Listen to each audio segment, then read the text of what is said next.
The morning had started off like any other for Jordan Matthews.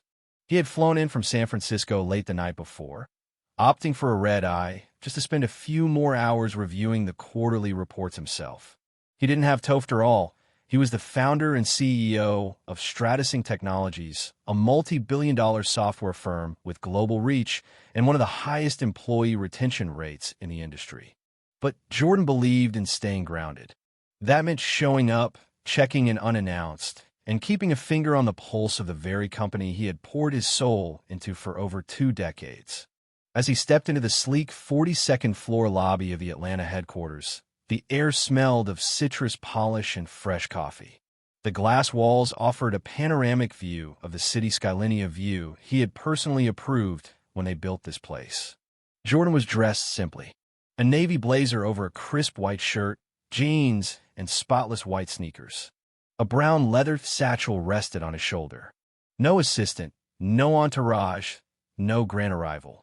Behind a reception desk sat a young man in his 20s, typing distractedly, one earbud still in. Jordan offered a polite nod. "Good morning," he said warmly. "I'm here to meet with the executive team." The man, his nameplate read Brent, didn't look up immediately. "Do you have an appointment?" Brent asked, tone flat, still scanning his screen. Jordan's smile didn't falter. "No appointment. I'm Jordan Matthews." Brent paused. "Matthews," he echoed, finally glancing up. "Don't see that name on the list. You'll need to wait outside, sir." Jordan blinked. "Outside." Brent gestured lazily to the glass doors leading to the hallway bench, right beside a lonely ficus. "Company policy. No clearance, no entry." Jordan turned to look at the massive silver logo behind the desk. Stratusing Technologies' his name embedded in every cornerstone of the brand. It wasn't the first time he'd been mistaken, but somehow, in this building, it hit harder. He had built this company from scratch, from coding in a garage in East Oakland to managing 4,200 employees across 12 countries. And now here he was being asked to sit outside like a solicitor. He took a slow breath. "Let me get this straight," Jordan said evenly. "You're asking me to wait outside my own company?" Brent chuckled, clearly not understanding. "Come on, man. I don't write the rules. Just hang tight, I'll call someone." Brent reached for the phone like he was ordering pizza, muttering under his breath. "Yeah, some guy says he's Jordan Matthews. Nah, no ID. Says it's urgent or whatever." Jordan pulled out his phone not to show proof, but to text his COO, Vanessa Boone. 42nd floor. Reception issue. Handle it. Then he waited. The artwork on the walls, each a piece from underrepresented artists, had been curated by Jordan himself.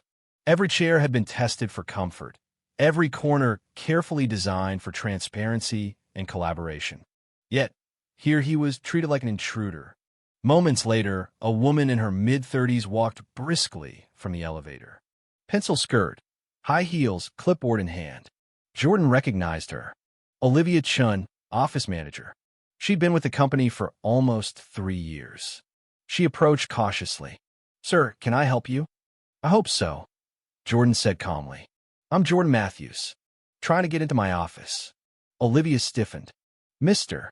Matthews, of course. I'm so sorry, I didn't realize. We've had some new policy. Esto, you have an ID, just to confirm." Jordan's eyebrows lifted slightly. "An ID to walk into my own building?" She flushed. "It's protocol.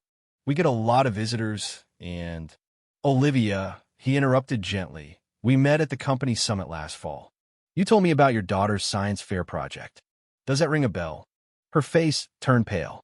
"Yes. Yes, of course, Mr. Matthews. I apologize.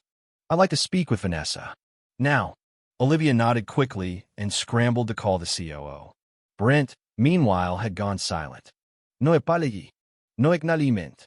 Just the steady tapping of his keyboard. That, Jordan realized, was what stung the most. The refusal to acknowledge the mistake. He'd seen it before at banks, during investor pitches, even when trying to buy his first office space. Always needing to prove himself. Always being seen as less than before being seen as enough. The elevator dinged again.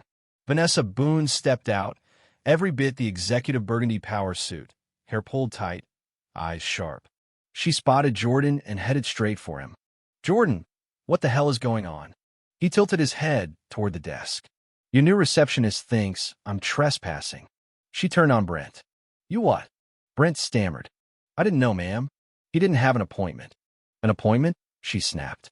"You told the CEO of this company to wait outside." Olivia tried to interject. "It was a misunderstanding. We're fixing it." Jordan raised a hand. "No, we're not fixing it with a phone call." The room went quiet. Employees nearby had stopped pretending not to listen. Vanessa lowered her voice. "What do you want to do?"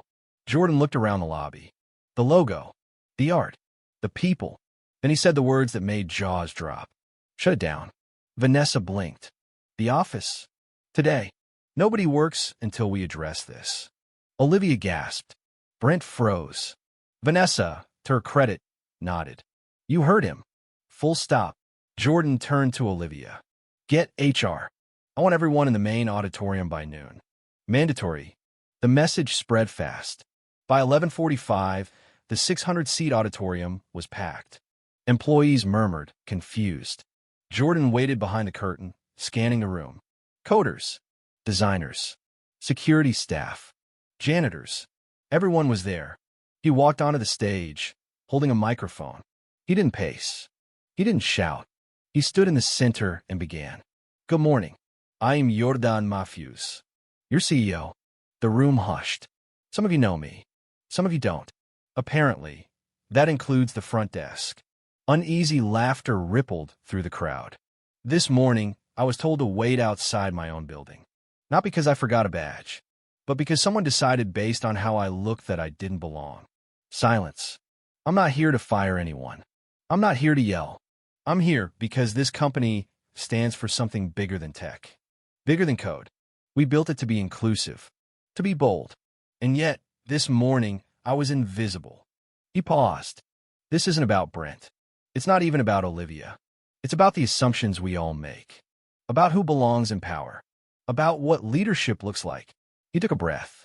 "I didn't grow up in privilege. I didn't go to Stanford. I didn't inherit a dime. I built this with late nights, missed meals, and a belief that I was enough even when no one else believed it." People were nodding now, eyes wide. "So here's what happens next. The office is closed for the day, and every employee, myself included, will attend training. Real conversations. No slideshows. No checkboxes. If we can build billion-dollar algorithms, we can learn to treat each other with respect." The crowd erupted in quiet applause. Jordan handed the mic to Vanessa and stepped off stage. By mid-afternoon, employees were split into groups. No hierarchy. Executives sat beside interns. Coders beside custodians. And in each room, people talked. Jordan joined one of the sessions. A junior developer admitted she'd once mistaken him for an IT contractor. A janitor said she'd never had a conversation with anyone from the executive team before. People cried. People apologized. In another room, Brent sat with HR. Jordan didn't join. Not yet. Later that evening, he met Vanessa on the rooftop. "You sure about all this?" she asked. "Never been more." The next day, posters went up around the building. New mentorship programs, anonymous feedback tools, diversity councils, a full review of hiring practices. Jordan funded it all. At 9 a.m., he met Brent on the rooftop deck. No conference room. No cameras. Brent looked wrecked. "Talk to me," Jordan said. "I messed up," Brent whispered. "I didn't think. You just didn't look like." He trailed off. "Like what?" "Like a CEO. I thought CEOs were, I don't know, older. White. Suits. Loud."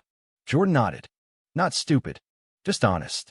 But tell me, have you ever been misjudged?" Brent hesitated. "Yeah. All the time.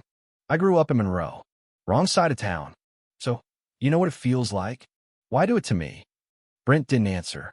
"I'm not firing you," Jordan said. "Not today. You're on probation. You're in training. And you're listening. That's your job now. Don't waste it." Brent nodded, eyes wet. Weeks passed. The training continued. Not just one session monthly. Metrics. Reports. Honest feedback. Olivia stepped up, leading the culture task force. Brent stayed quiet, but he listened and learned. Jordan didn't micromanage. But he walked the lobby often, shook hands, remembered names. One morning, he found a handwritten note in his drawer. "Thank you for seeing us." No signature. He folded it, placed it beside a photo of his first office, a garage with a folding table and an old Mac. Jordan never tweeted about what happened that day. He didn't need the validation. He had built something real, something lasting, a place where assumptions were challenged, where people were seen. As his flight took off for Seattle that weekend, the skyline fading behind him, Jordan leaned back in his seat. The world might doubt him, but he never doubted himself. And that was enough.